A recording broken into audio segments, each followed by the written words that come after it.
হযরত ইয়াকুব আলাইহি ওয়াসাল্লাম তার পুত্রদের কান্না শুনে বাইরে এলেন এবং জিজ্ঞেস করলেন, ব্যাপার কি? তোমাদের ছাগল পালের উপর কেউ আক্রমণ করেনি তো? ইউসুফ কোথায়?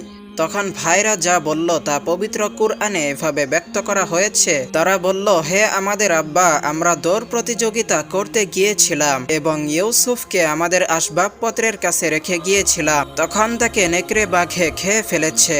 কিন্তু আপনি তো আমাদের কথা বিশ্বাস করবেন না, যদিও আমরা সত্যবাদী হই। সূরা ইউসুফ আয়াত 17।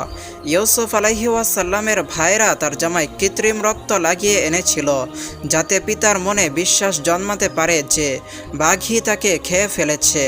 পবিত্র কুরআনে তাদের এ প্রতারণার কথা এভাবে বিবৃত হয়েছে, তারা ইউসুফের জামায় কৃত্রিম রক্ত লাগিয়ে আনল।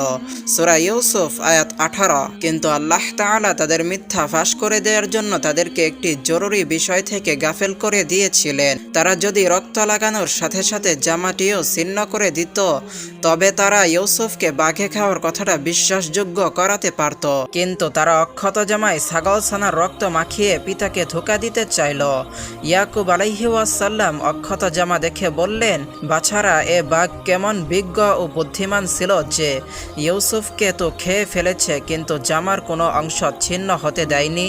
এভাবে হযরত ইয়াকুব আলাইহি ওয়াসাল্লামের কাছে তাদের জালিয়াতি ফাঁস হয়ে গেলে তিনি যা বললেন তা কুরআন মাজিদের ভাষায় এভাবে ব্যক্ত করা হয়েছে।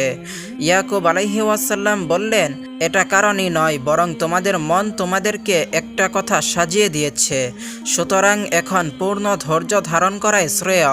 তোমরা যা বর্ণনা করছ সে সম্বন্ধে একমাত্র আল্লাহই আমার সাহায্যস্থল। সূরা ইউসুফ আয়াত 18।